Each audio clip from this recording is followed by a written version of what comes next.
There's no caboose at the rear of this Amtrak train. There's something much more extraordinary. Call it a time machine. Yes, vintage, restored, one-of-a-kind rail cars like these still ride the rails today. Thanks to private owners who've spent millions taking their love of the rails to the extreme. And sometimes beyond. Get set for a look inside the most opulent, the most unusual, the most over-the-top railway cars in America. Right now on Tricked Out Trains. They're as luxurious as a custom yacht, as exclusive as a private jet. Each one a mobile mansion, bringing luxurious rail travel into the 21st century. Owning and fixing up railroad cars like these requires passion, perseverance, and plenty of cash. In 1971, Amtrak took over passenger service from the freight railways, and excess rolling stock had to be stored, scrapped, or sold to private owners, many of whom snapped them up at the time. To get where they want to go, these owners hire Amtrak, either paying a fee to ride at the end of a regularly scheduled train, or arranging for Amtrak to make a special run just for them and their fellow car owners. Like these members of the American Association of Private Railroad Car Owners. As for hopping a ride as a passenger, some owners arrange for special excursions and sell space to the public. First call for dinner. Other cars can be chartered for days or weeks at a time, and still others are reserved for the exclusive use of their owners and their invited guests. One fine example, this car. Its exterior, an exercise in restraint. But once you come aboard, well, prepare to enter a realm that evokes the spirit, the romance, and the mysticism of the East. Today, this over-the-top, no-expense-spared rail car is known as the Patron Tequila Express. But according to Nancy Gnayer, executive director of the Traveltown Museum Foundation, it started its life as a business car, used exclusively by railway president Isaac Tigert. Many of the business cars were designed for the railroad executives. It combined everything from a meeting room to a dining room. Could be the same table, but dressed differently. There was a luxurious bedroom. They could take a bath if they wanted to when they were traveling across the country. Years later, while in Amtrak colors, a fire left the car burned and smoke damage throughout. What do you do with a car that's been burned on the inside? Well, we need to kind of get rid of it. It's just going to take more to fix it up and to get it back in service than anything else. And so then it became part of a series of private owners of people. Oh, yeah, I can fix it up. Oh, I really don't have the money to fix that up. Oh, I don't want to deal with that. And interestingly, it eventually got back down to the Tigert family again. It was bought by the railroad's president's great-nephew, who also had the same name of Isaac Tigert. The younger Tigert first visited his great-uncle's car when he was 4 weeks old. But 4 decades later, having made a bundle as co-creator of the Hard Rock Cafe, he spent 2 years and an estimated $2 million to give his great-uncle's rail car its current cross-cultural design. The inside of railroad cars, they're kind of unique templates for artists. They're small enough that you can have incredible detail. And does that car have incredible detail? You can look at the pictures of it, it's almost bohemian with the amount of luxurious upholstery and the woodwork. The niceness of a small, compact car like that is you can really go overboard. Of course, if you look at the designs of the House of Blues, it's very obvious they were designed at the same time, and they wanted to evoke that same feeling of luxury and of plushness and of almost overboard exuberance. Which leads us to the car's third and current owner. Entrepreneur, philanthropist, and billionaire John Paul DeJoria, who continues to preserve its ornate interiors with the care and attention it so richly deserves. The train was done last time about 23, 24 years ago, so we thought, well, after that many years, let's redo it. So we just refurbished it. You know, every piece of wallpaper, every ceiling, everything was either replaced or redone, you know, to make it look just pristine. We have this magical lady that works with us named Cindy. There was some wallpaper that was on this train I wanted to replace. It was all fabric, by the way. And it was so old, she found the place in France that made it, ordered it. They had one roll left, a big roll, enough to finish what we needed. Just amazing. Our room-by-room tour begins with a lavish private compartment where even royalty would feel right at home. Here we are in the master suite, very comfortable, 17th century, beautiful piece of art. And you may notice that the ceiling there is a special ceiling put in. It was brought in from England. And the creature comforts continue with the adjoining private bath. And its focal point, this vintage stained glass panel, imported from England.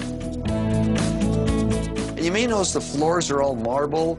The shower is extremely large. 2 people could fit in it. We're gonna take your word on that. And here in one of the guest rooms, of course, this comes down. This is a bed. It's very, very, very comfortable and very large. And this will come down so you have double berths here if you want them. Here, as in the master suite, the attention to detail is astounding. It was really, really done right. All that tucking and pleating. Even this guest compartment, you feel really, really special. And of course, once again, you watch the world and America go by.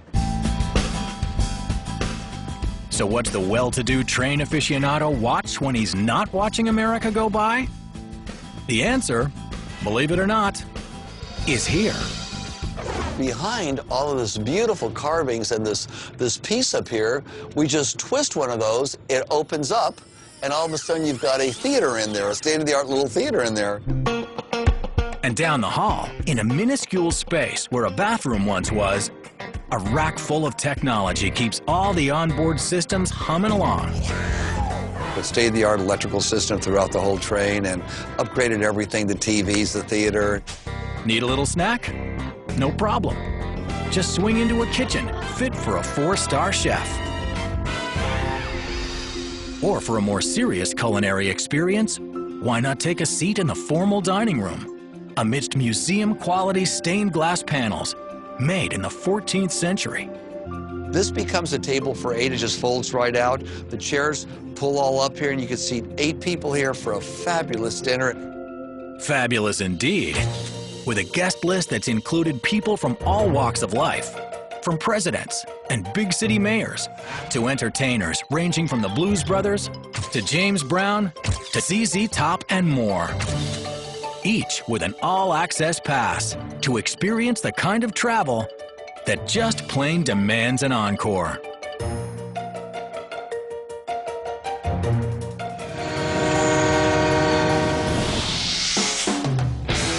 Its windows are round, a lot like the portholes on a boat. The engineer controls its speed using something that looks suspiciously like the wheel of a ship. And at the front, there's a nose that would be right at home on a modern-day ocean liner. So, what exactly is this nautically themed conveyance? And what is it doing in the middle of landlocked Nevada?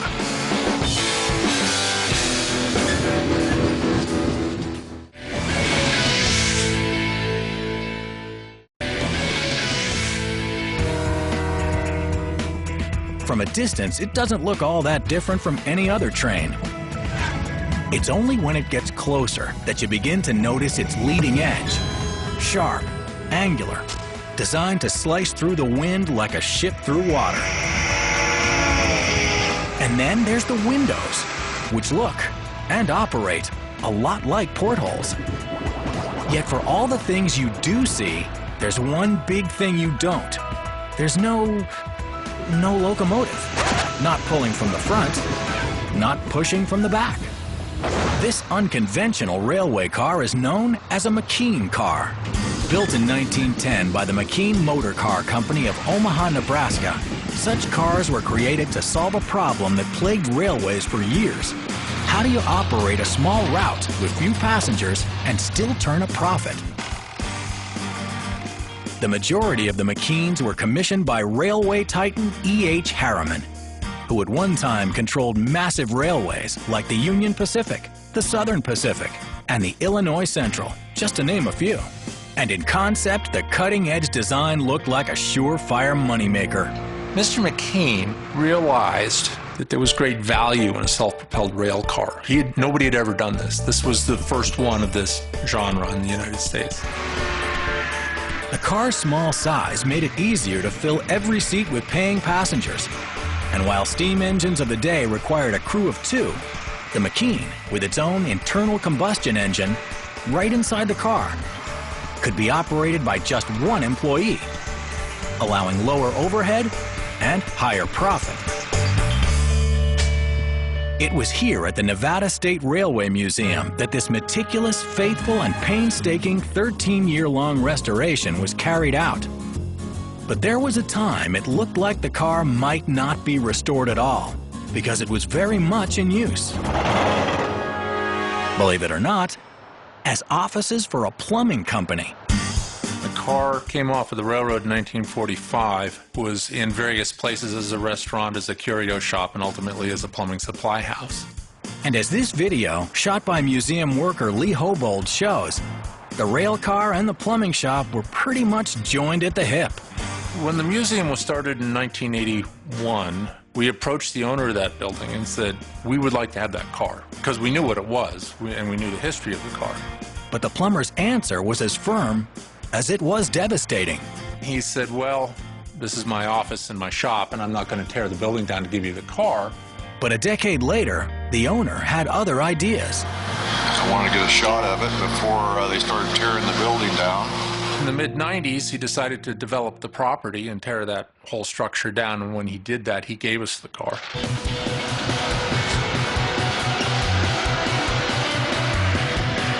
He also endowed us with $20,000 to start the restoration. He was very interested in the history of the car and seeing it preserved. First step, extracting the car from the surrounding building, which requires 2 cranes, dozens of workers, and no small amount of elbow grease. The car was sitting in the dirt. It was sitting on the ground. It had some rocks underneath it. And so we had to excavate around the car body to make sure that we found the bottom of the car. Then, after a half-mile, low-speed road trip, it arrives at the museum's Carson City workshops, and the forensic evaluation begins. We recorded every little detail we found as we took it apart. Notches in the floor, material stuffed in the walls. Literally everything had to be identified, and, if important to the restoration, cataloged and preserved. Just fixing the walls is a major challenge, since the wall posts inside are badly corroded, but workers can't strip away the car's skin to get to them. The skin that holds this car together. We determined if we removed the skin from the car without doing something about the wall posts, the body would fall over. It would no longer be a car body. The solution? A compromise of sorts.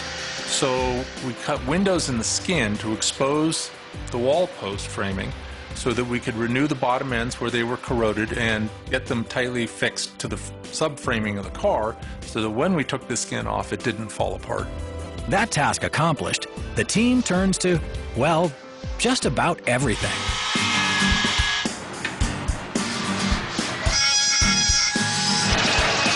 We have the right curve.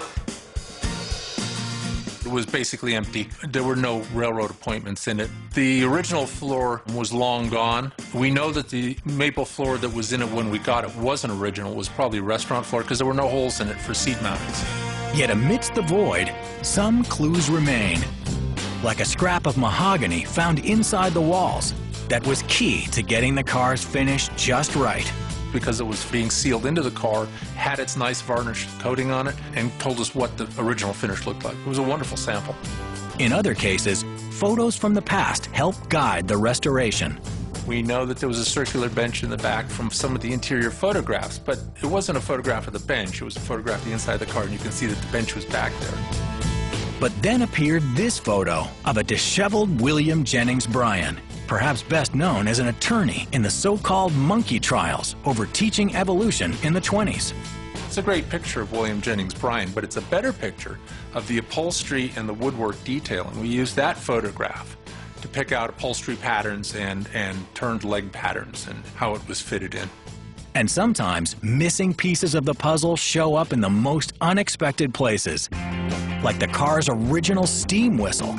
They tossed the whistle into a toolbox in the front of the nose, and over the years stuff just got piled into it and on top of it.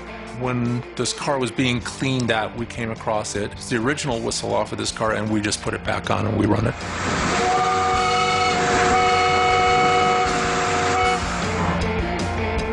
Parts are understandably difficult to obtain, so where only a single example survives, that part is used to make molds, from which identical copies are cast right on site. In other cases, the needed parts are made by hand, one at a time. For example, these grab bars. McKean, he was very frugal. He did some really cheap work, but for some reason he did some very expensive work in odd places. And we had one original one. We made all the balance of them in bronze. There we go. To make them, DeWitt uses a torch to heat forging-grade bronze red hot, then bends the rod to the exact angle. Ooh. Then welds on feet, used to fasten the bars to the car.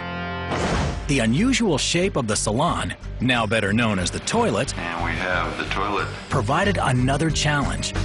The shape of its rounded wall was known from a pattern found on the floor, but getting the curve just right, that took real ingenuity. We hunted around for the right radius to pull the shape of the wall into, and beer kegs happened to be the right shape, and so we just appropriated a couple and used them. And then there's the iconic porthole-shaped windows. William McKean lived in Omaha, but he had some sort of fascination with the nautical theme. We see it not only in the portholes, but in his advertising literature. He talks about the shape of the car mimicking that of a fine sailing yacht and cutting through the wind. We see it in the architecture of the brake wheel in the front end, handbrake, which has a nautical theme. Looks like the helm of a boat. The window's operated with a screw, latch, and so to open your window, you unscrew it, you lift it up, and you hook it into the ceiling. The windows are heavy, having quarter-inch glass in them, and would probably have been a big hazard. And weight isn't the only drawback to the window's unusual design. One of the interesting things is that they always leaked, and so he dealt with the leaking of the window by putting in a scupper and a drain port on the outside. You can see little brass nipples underneath all the windows where the water leaked out as it ran in through the window.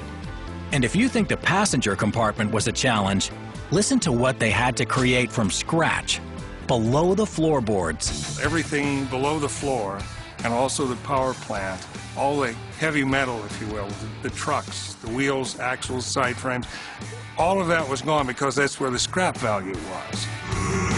Among those heavy parts, the massive wheels which drive the train, which again had to be cast from models built by hand by the museum's in-house craftsmen.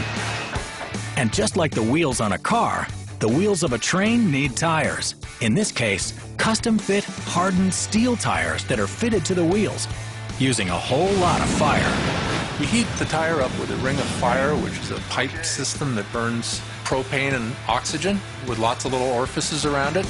Over time, the heat expands the tire just enough so that the wheel can be slid inside.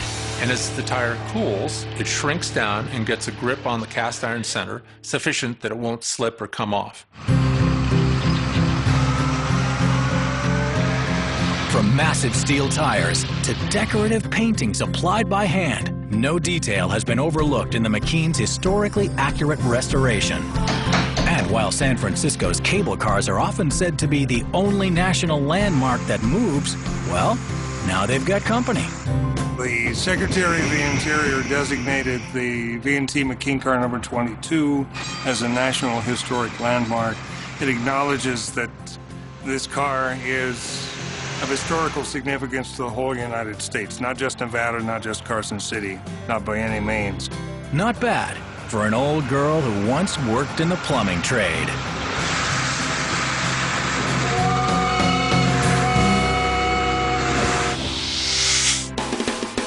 What do you get when you combine a Hollywood set designer, a New York Society columnist, his longtime companion, and piles of cash? Oh my God.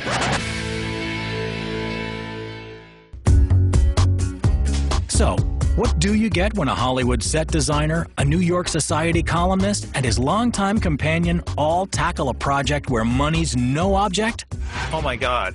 That's a pretty common reaction when people see the Virginia City, an absolute confection of a rail car that's as ornate as a wedding cake, or in the opinion of Hollywood pioneer Cecil B. DeMille, as bawdy as a bordello. He came on board the car when it was finished in LA. He came to the back door, he looked around, he said, "Tell the madam I'll have a drink with her, but I'm too old to go upstairs with the girls."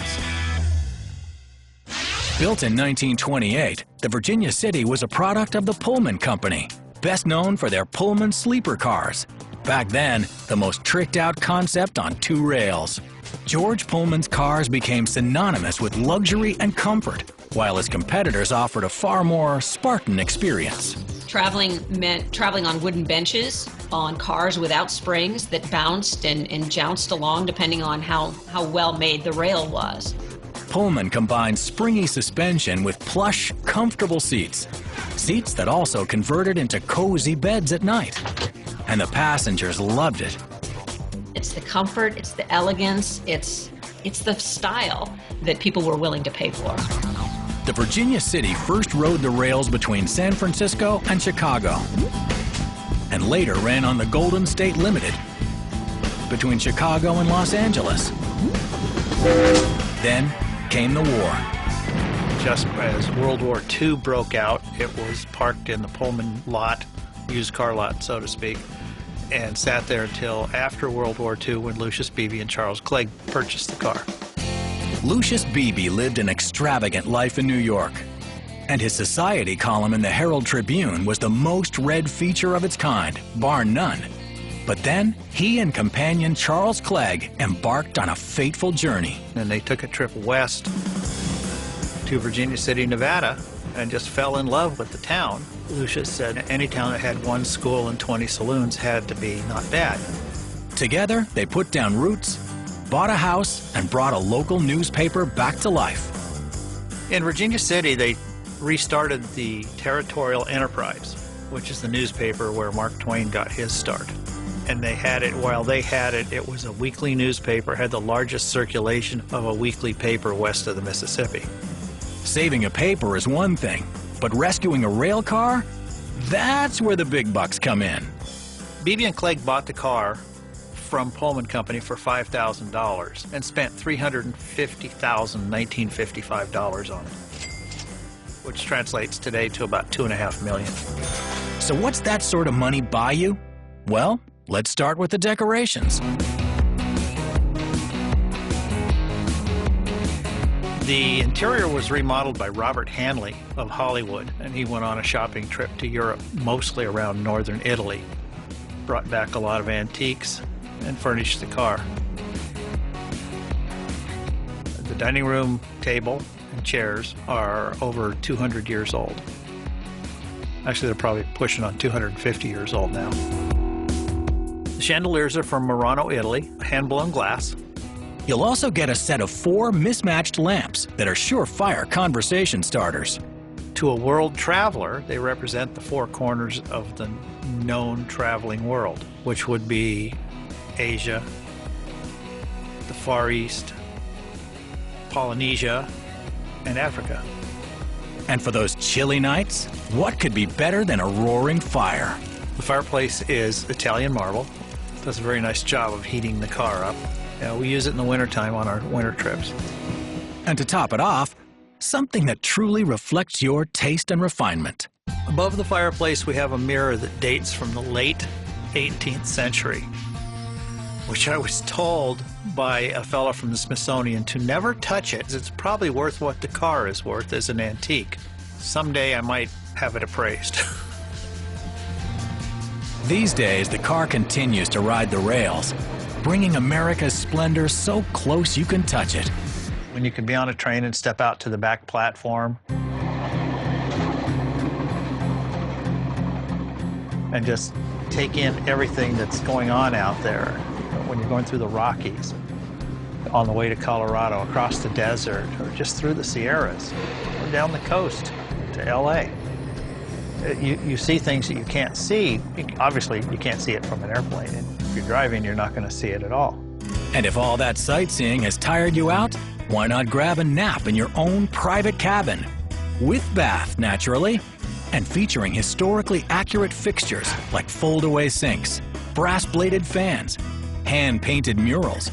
Why, even the hardware on the privacy shades, completely authentic. And when it's time for dinner, have a seat under this oh-so-elegant Baroque chandelier. Pull up a chair to the massive marble-top table and try to imagine what it was like to be a guest of BB and Clegg. To be waited on all your meals served on china, custom-made china for the car with linens, brought right to you, fine wines. Sure, it's not for everyone, but if you've got the dough, maybe owning a rail car is for you.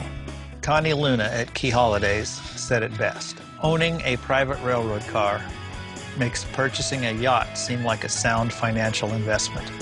Or maybe not. Awesome. Bye, guys. See ya.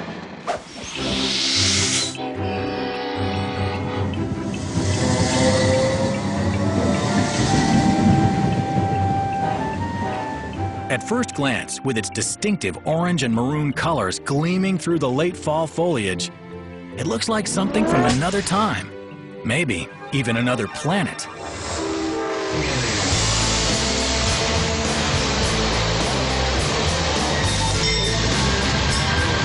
But this is no UFO. Step up and come aboard a railway passenger car whose out-of-this-world design had a very down-to-earth purpose. A purpose that, for the railroads, was a matter of life and death.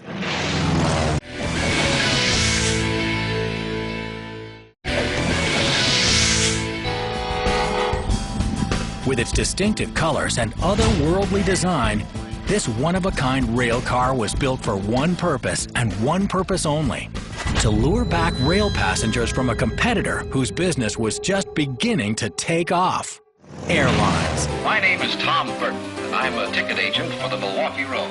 I'm sure you would find it the most delightful trip you've ever had. When the Hiawatha debuted, flying would have been very laborious. The planes were uncomfortable, unpressurized, so your ears would be popping. So the railroads decided, well, we're going to promote luxury. Individual air conditioning controls, running ice water. There's nothing like this on any other railroad. Starting in the summer of 1947, these distinctive cars began operation as part of the Olympian Hiawatha service, which whisked passengers from Chicago west to the Cascade Mountains and beyond, all the way to Seattle. And the Hiawatha ran regularly at 100 to 110 miles an hour, so it was actually fairly speedy to ride the train at the time. On the old Milwaukee Road.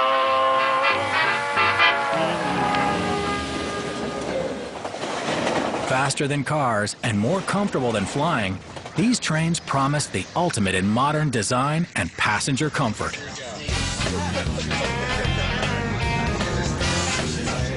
The car was actually built in 1948, and it was designed by a very famous industrial designer. At the time, they called him stylists. That stylist? Acclaimed industrial designer Brooks Stevens, whose futuristic concepts included everything from this now collectible Studebaker Hawk to an Evinrude boat, meant to fly like a helicopter.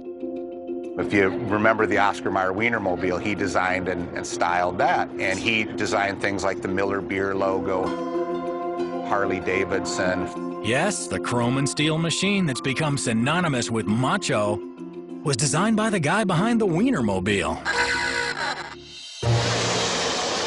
Even more astounding, these amazing designs were accomplished in a time when precise calculations were done on slide rules and plans were all drawn by hand. This car is extremely unique in that its geometric design in 1948 used all flat glass. There's no curved glass anywhere in it. Of course, with today's modern era, they would just use a computer to figure all that out. So this was all figured out mathematically on a drawing board. The uniqueness of this car was the fact that you could carry on a conversation with an individual while the scenery was going on behind the person you were talking to. Today, the car is owned, operated, and preserved by the nonprofit Friends of the 261, which takes its name from the steam locomotive that was the organization's first acquisition. But much of the credit for the car's survival also goes to Brooks Stevens himself. There was 4 of these cars, and they were scrapping them. They had actually physically burned one because of the wood interior, so he had inquired about purchasing one, and they sold it to him for $2,500. At the time, he complained, and they threw in a new carpeting and new chairs for him. Thanks to the designer's foresight, today, families spanning 3 generations are able to speed along the banks of the Mississippi, enjoying the same experience as well-heeled passengers in days gone by. We've tried to leave it as much original as possible. The wool carpeting in here is actually original from 1965. They're aluminum deco, Art Deco style seating. And the whole car is really designed with kind of an Art Deco 1948 genre. The car's just got a fabulous patina to it. Blonde quarter sawn oak wood with mahogany inlaid in it in the luggage racks here. The shades and all the upholstery in the car is original from the early 1960s. You can see the seat numbers over each one of the seats, the small fold-out tables. And the colors are actually matched to the original colors that the car was painted in.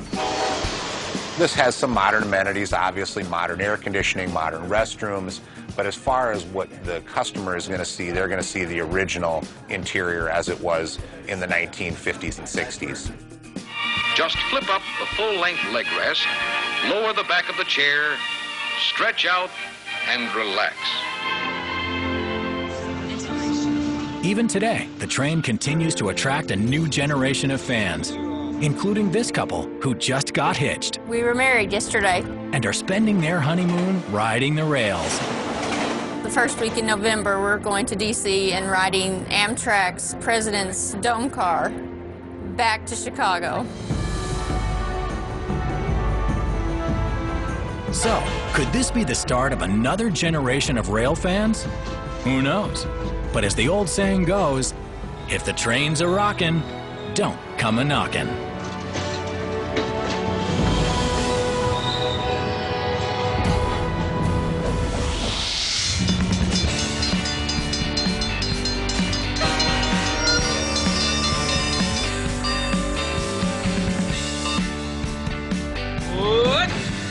Good morning, ladies and gentlemen. Conductor Bill here. Welcome aboard the Central Coast Flyer. Folks, you are riding on a vintage train car built in 1949. In addition to tempting libations and scenery second to none, this vintage restored Pullman lounge car offers willing passengers a once-in-a-lifetime experience, requiring sharp instruments, a steady hand, and a whole lot of trust. This is no drill. Many people this morning thought I was kidding, but no.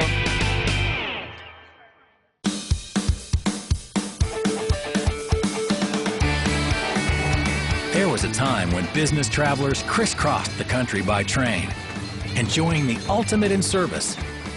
In rail cars like this completely restored first-class Pullman lounge. And completely restored it was, because when conductor Bill Hattrick bought it, there was very little left inside. Well, it was definitely in the fixer-upper category. The entire lounge behind me was gone.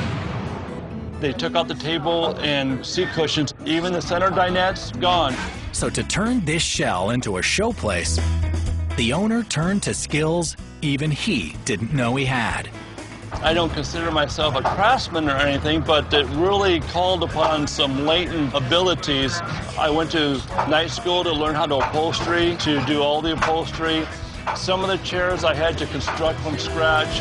And today, this classic Pullman lounge car is a living reminder of a time when a coast-to-coast trip could take the better part of 3 days. And so to pass the time, there were diversions, like this classic quarter circle bar, offering top-shelf libations to sip with fellow travelers. Then, of course, there's the scenery. As the train made its way along the so-called Overland Route between Oakland and Chicago, following the path of America's first historic transcontinental railway. But today, we're on a public excursion to one of California's popular wine districts, while traveling along some 100 miles of stunning California coastline. But it's not all sipping and sightseeing on this train. Back in the day when the Streamliner was the way to travel, the businessman would usually take advantage of services like the barbershop. That's right, the Overland Trail is the only train running where you can get a trim at over 70 miles an hour. And a haircut was just one of the services you could have enjoyed while speeding down the rails. On most railroads, the barbershop also had a shower bath, and typically the barber was also a valet and would have a pressing iron. So there you had it. Shower, haircut, press your suit, ready for business at your destination city. Just step right off, ready to go to business. First call for dinner. For owner Bill Hattrick, the business of offering public rail excursions arguably started on a much smaller scale. Well, I like to say I'm a model railroader gone rogue. I started out with model trains. My grandpa was a railroader, and he instilled a love of trains in me. And he even built a 2-inch scale railroad around the house. That's big enough to ride on. That's a big scale train, 2 inches to the foot. So I had no choice but to fall in love with trains. And as conductor Bill's love of trains grew, he eventually made the jump from scale models to the real thing. When I saw this car, I saw the potential. But when I saw the barbershop, which was missing the chair and the sink and even the mirrors, but the cabinetry was there, I immediately recognized what it was. I said, oh my God, this is a real railroad barbershop. I had never seen one, only pictures. And that's what really sold me on the car. Thanks for telling me this. So the next time you're due for a trim, remember the Overland Trail for a haircut that's just about as old school as it gets. We're glad you're here today, folks. Thanks for riding the Central Coast Flyer.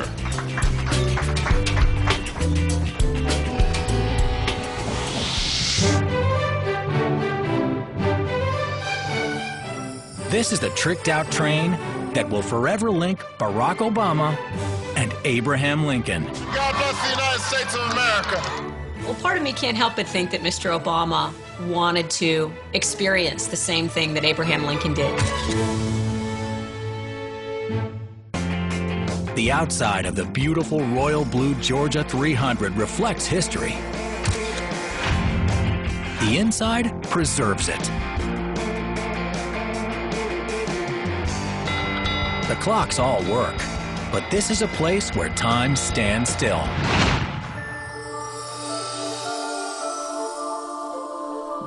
Polished cherry wood lines the hallways and adorns the curved ceilings. Elegance of a time gone by still lives here.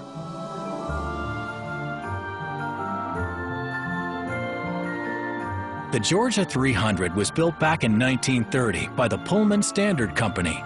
This blueprint shows how it was originally designed into a 10-section mid-train sleeper car. The inside has been restored several times in the past 83 years, but still has the same basic design. Despite being 82.5 feet long, it's only 9 feet wide.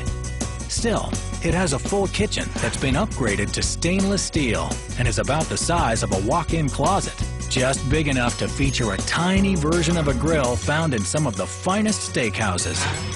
The Georgia 300 also has a lounge, a dining room, and 3 bedrooms. The master with its own phone, a mini armoire, a bathroom equipped with a special silver water bottle, and a personal Pullman brass fan. The Georgia 300 is just an incredible example of lushness, of elegance. This Rolls-Royce of the rails first traveled from New Orleans to New York. It was later used to shuttle the rich and famous to the Masters Golf Tournament and the Kentucky Derby. The Georgia 300 was pulled off the tracks in 1982, but brought back to life by Jack Hurd, who bought the Royal Blue Beauty in '86. Jack had to have the car rewired and renovated from top to bottom. He did it all, trying to preserve the beauty of a time gone by. This room is original as it was originally built by the Pullman Company. It has the upper berth, which can come down for sleeping, and the section here can come together, a mattress placed, bed made up, and 2 people can sleep. Jack doesn't know exactly how much he spent fully restoring the Georgia 300. Or maybe he's just not telling us. But he spared no expense. From the fine china to the silver napkin rings, nothing has been ignored.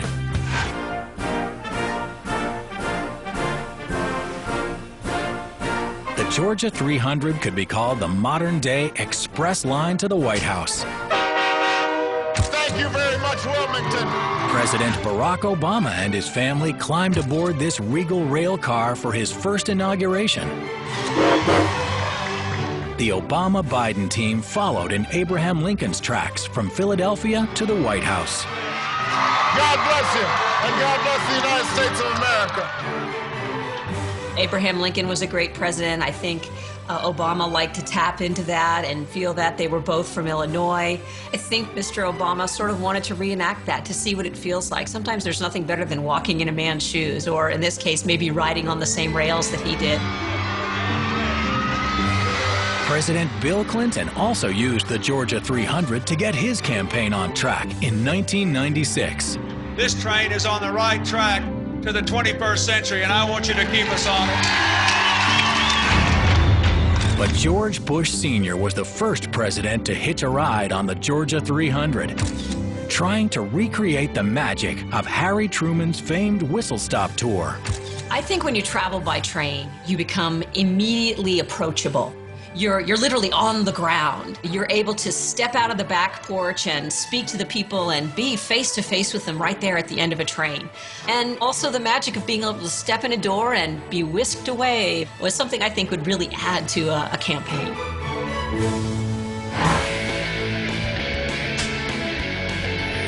The proud Georgia 300 still rides the rails for special occasions, pulled around like a caboose at the end of an Amtrak train. A piece of American history that could be back on track in a future election.